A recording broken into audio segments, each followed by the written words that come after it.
tal? ¿Cómo están? Bienvenidos a Impacto Económico. Soy Edson Sánchez. Vamos de inmediato a repasar los titulares de esta jornada.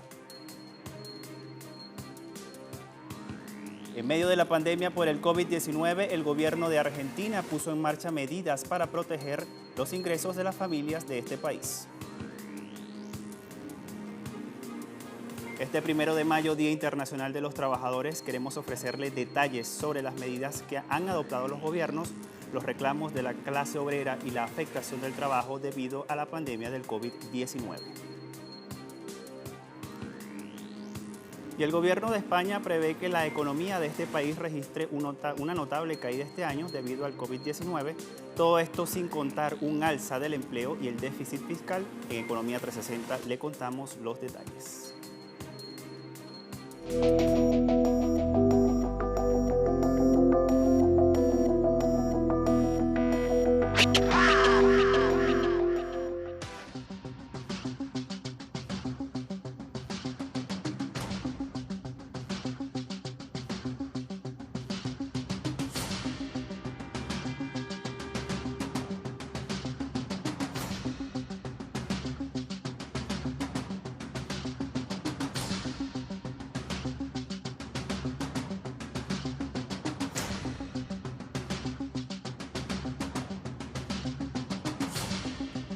Entramos de inmediato en materia. En medio de la pandemia generada por el COVID-19, el gobierno de Argentina está adelantando medidas para proteger los ingresos de las familias de este país e igualmente para darle impulso a los sectores autónomos y monotributistas. Todos los detalles a continuación. El Banco Central de la República Argentina informó a las entidades financieras que el ingreso familiar de emergencia, la asignación universal por hijo y el salario complementario no están alcanzados por el impuesto sobre ingresos brutos. Mediante un comunicado, la autoridad monetaria subrayó que las transferencias efectuadas por esos conceptos por parte de la Administración Nacional de Seguridad Social quedan exceptuadas de las retenciones bancarias del sistema de recaudación y control de acreditaciones.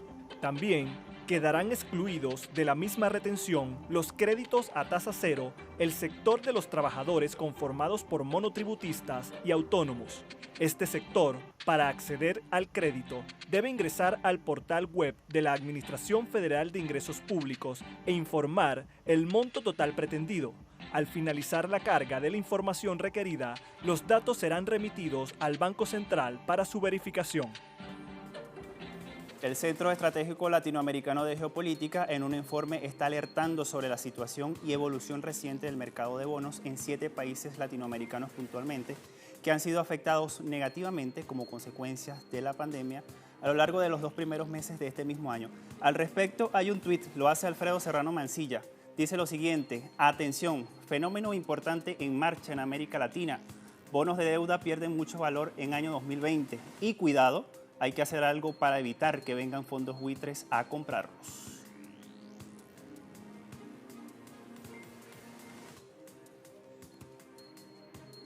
El presidente de Colombia, Iván Duque, dijo que ninguna aerolínea del país está autorizada para vender tiquetes después del 11 de mayo, fecha en que el gobierno estipuló de momento para la terminación de la cuarentena por la pandemia del COVID-19.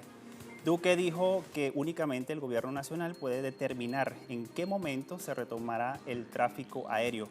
En este sentido, aseguró que hasta el final de la emergencia sanitaria, que será el 30 de mayo, no hay vuelos internacionales en este país, en Colombia.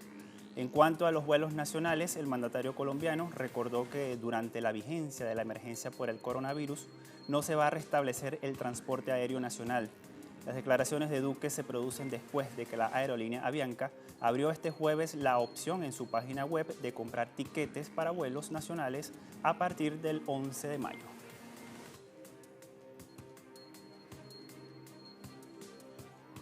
Y fíjense que en Paraguay los médicos están exigiendo mejores condiciones laborales. Esto lo titula así nuestro portal de la casa, www.telesurtv.net. El Sindicato Nacional de Médicos convocó a una huelga para exigir el derecho a una jubilación digna. También pidieron insumos de bioseguridad necesarios para atender esta pandemia. La secretaria general sindical, Roxana González, dijo que se encuentran como hace 45 días, es decir, sin insumos en los hospitales. Igualmente, la directora Rosa Bogarín expresó durante una manifestación que esta situación gremial se debe a las deficiencias por parte del Ministerio de Salud. También exigen la ley de jubilación obligatoria.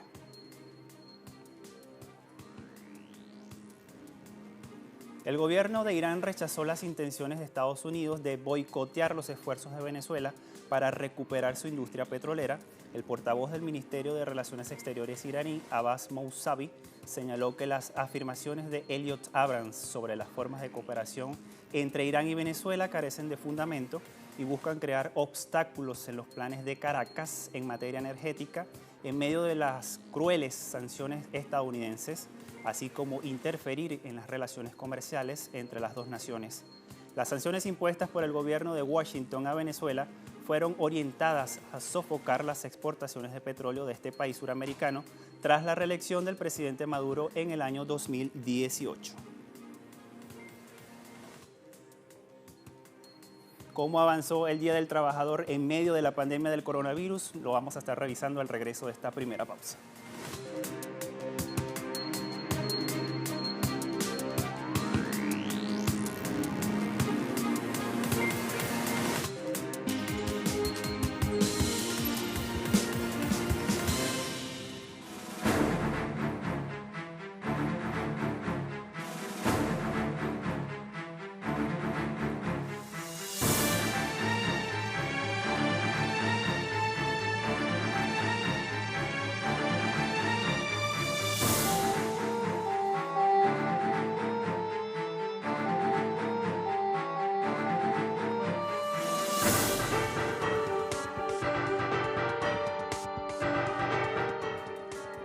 Este 1 de mayo, Día Internacional de los Trabajadores, no cuentan con grandes movilizaciones obreras en las calles como de costumbre, y esto se debe a las medidas de confinamiento por la pandemia del COVID-19. Particularmente, la actual crisis sanitaria podría dejar a más de 305 millones de personas sin empleo, de acuerdo con datos ofrecidos por la Organización Internacional del Trabajo. En este contexto vamos a ofrecer un paneo sobre las decisiones que han adoptado los gobiernos en varios países de la región frente a las complicaciones del empleo y las exigencias que ha hecho la población en días de pandemia. Este 1 de mayo, Día Internacional de los Trabajadores, se celebró virtualmente en Brasil bajo el grito "Fuera Bolsonaro". La jornada de protesta, marcada por el confinamiento debido al COVID-19, fue organizada por la Central Unitaria de Trabajadores de Brasil e incluyó un cacerolazo para solicitar que el presidente Jair Bolsonaro abandone su cargo. De acuerdo al presidente de la Confederación Unitaria, Sergio Nobre, el golpe de Estado que derrocó a la presidenta Dilma Rousseff en 2016 puso el poder del país en manos de una coalición de fuerzas políticas hegemonizadas por el capital financiero y subordinadas a los intereses de las empresas multinacionales. El vocero reiteró que los golpistas renunciaron a la soberanía nacional para hacer posible la aplicación de las políticas neoliberales de reducción del papel del Estado. Además, se favoreció la explotación depredadora de recursos naturales, el genocidio de las poblaciones indígenas y el desprecio por la vida de los brasileños, como ha quedado demostrado en la crisis generada por la pandemia del coronavirus. La CTU agregó que la conmemoración del Día del Trabajador de este año debe ser una celebración clasista y unitaria en defensa de la vida y la salud, los derechos laborales, sociales y el empleo. Y fíjense que esta misma situación también ocurre en Brasil, donde los trabajadores de este país celebraron el Día del Trabajador de manera virtual. Allí exigieron la renuncia del presidente Jair Bolsonaro y algo muy curioso, los trabajadores del mar festejaron de otra manera. Cientos de marinos en el mar grabaron videos de sus embarcaciones en el preciso momento cuando sonaban sus bocinas para crear conciencia sobre la gente que está atrapada en el mar debido a las restricciones de viaje por el COVID-19. Y para conmemorar el Día Internacional del Trabajo, el secretario general de la Cámara Internacional de Embarques, Guy Platten, dijo que actualmente hay 1.2 millones de marinos a bordo de 65.000 barcos en el mar. Asimismo, señaló que la mayoría de los cambios de la tripulación no se han podido llevar a cabo durante los últimos meses, lo que ha dejado a muchos incapaces de embarcarse o desembarcar de sus barcos en el puerto o llevarlos a bordo a trabajar durante periodos prolongados. También este 1 de mayo en Paraguay se matiza negativamente por la falta de dinero y empleos. Esto lo afirma así el representante de las MIPYMES, Guillermina Coronel. La vocera recordó que las respuestas del Estado están enfocadas en las grandes empresas y no en las micro. Ella lamentó la demora en las otorgas de créditos a las MIPYMES del Banco Nacional de Fomento. Igualmente, el vicepresidente de las MIPYMES industriales, Luis Tabella, enfatizó la falta de asistencias a las MIPYMES, donde éstas emplean el 70% de la fuerza laboral. Criticó también la lentitud de los créditos porque limitan la cadena de consumo, que consiste en el pago por el empresario al trabajador y este último adquiere bienes y servicios respectivamente. En tanto, la abogada y vocera de la Asociación de las MIPES, Pilar Callizo, argumentó que el panorama fuera otro si existiera fondo para el desempleado. El gobierno estimó que 300.000 personas quedarían sin empleo por esta crisis sanitaria y según datos oficiales, el Ministerio de Hacienda subsidió a 1.100.000 trabajadores informales.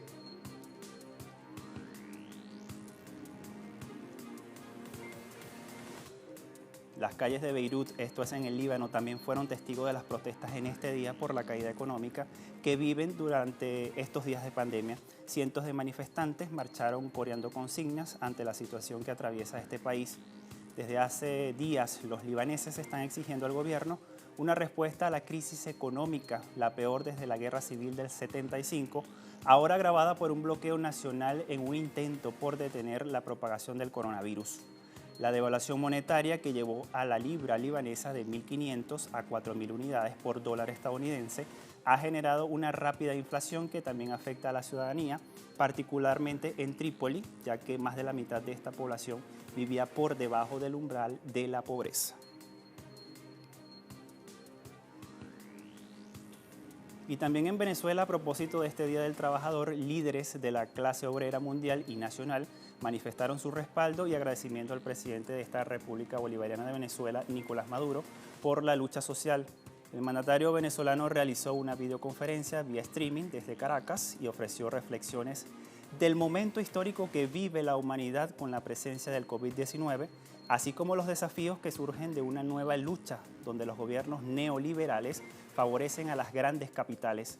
El jefe de Estado venezolano precisó que los 2.130 consejos productivos de trabajadores avanzan en emular el número de cuerpos combatientes para reforzar la presencia de la Unión Cívico-Militar en los centros productivos y de esta manera garantizar su avance y funcionamiento.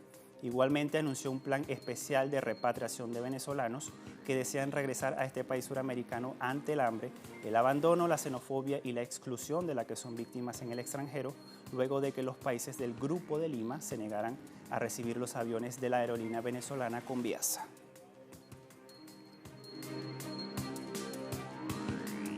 Establecemos una segunda pausa. Al regreso hablamos de España y la caída del PIB.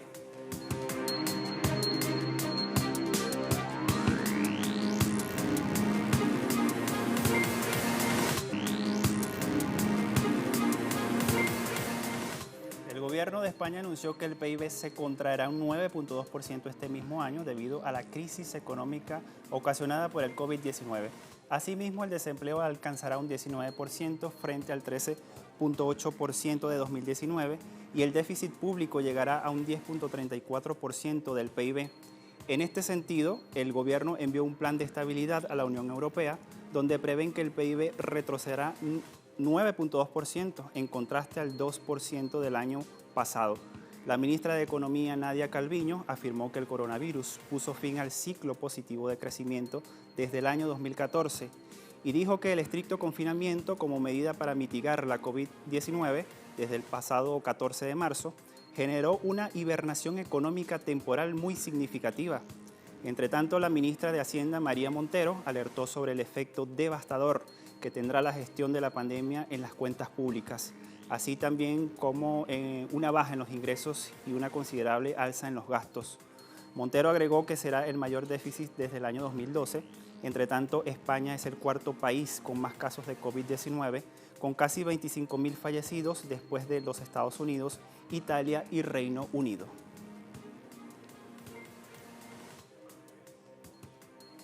Las transacciones comerciales entre Irán y Rusia en monedas nacionales incrementaron en los últimos meses a pesar de la pandemia del coronavirus. De acuerdo con el representante comercial de Moscú en Teherán, Rustam Sugansin, dijo que este proceso avanzará aun cuando existen restricciones económicas. El alto funcionario aseguró que si bien en 2018 el comercio en divisas nacionales se situaba en 40%, ya en el año 2019 superaba el 50%. El gobierno de Estados Unidos en el año 2018 impuso, limitaciones al uso del dólar en el comercio con Irán. Y en este mismo año, Washington había anunciado su salida del Plan de Acción Integral Conjunto, que es el acuerdo nuclear que fue alcanzado en el año 2015 y está integrado por Alemania, China, Francia, Reino Unido y otros países. Sin embargo, Rusia e Irán acordaron intensificar el comercio y eludir el dólar en las transacciones. La pandemia de la COVID-19 no logra frenar la economía de China. Un alto porcentaje de las empresas están prestando el servicio en este gigante asiático y han reanudado sus labores. Datos difundidos por el Ministerio de Comercio de China revelan que más del 80% de las empresas de servicio de vida diaria en este país han reanudado el trabajo a medida que el coronavirus está disminuyendo. La cartera ministerial trabajará con los departamentos pertenecientes para formular e implementar una serie de políticas para reducir alquileres de las pequeñas microempresas, de los negocios industriales y de los comerciantes autónomos. El ministerio también lanzará un proyecto piloto para impulsar la industria de servicios comunitarios, todo esto con el objetivo de inspirar el potencial y consumo comunitario y revitalizar la industria de la restauración.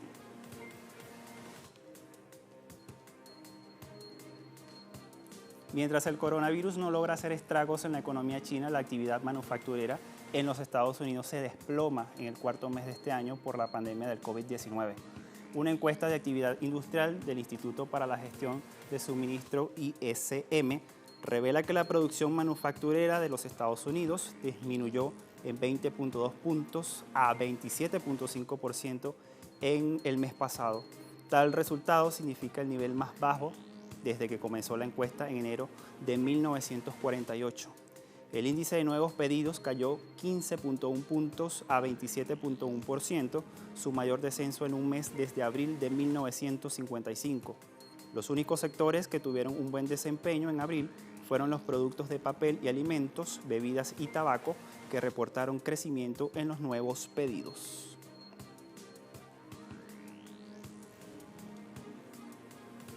La crisis asociada con la pandemia del coronavirus ocasionó un incremento de la demanda en varios bancos de alimentos del Reino Unido. Las consecuencias las padecen alrededor de 1.200 instituciones en todo el país, que en las últimas 2 semanas de marzo repartieron un 81% más de paquetes de comida comparado con igual periodo al año anterior. La Fundación Trussell Trust y la Red Independiente de Ayuda Humanitaria coinciden en que urge la rápida actuación del gobierno para proteger los puestos de trabajo y ampliar el acceso a créditos bancarios. Pero también están alertando que esas medidas no son suficientes para proteger a las 14 millones de personas que viven por debajo de la línea de la pobreza. Adicional, están recomendando entregar una ayuda salarial de emergencia a todas estas familias que están en riesgo de afrontar serias dificultades financieras. Por esta razón, están proponiendo además al gobierno desarrollar un plan con las entidades para combatir la pobreza.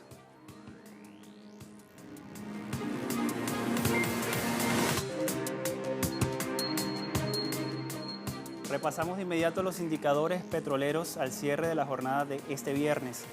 La relación de WTI, 21.64 dólares el barril, pierde 0.96%.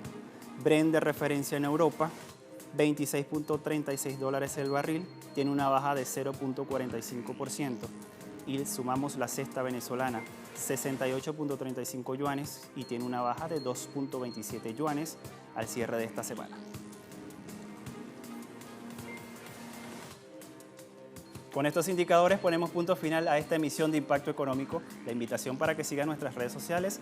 A todos muchas gracias, hasta la próxima y feliz fin de semana.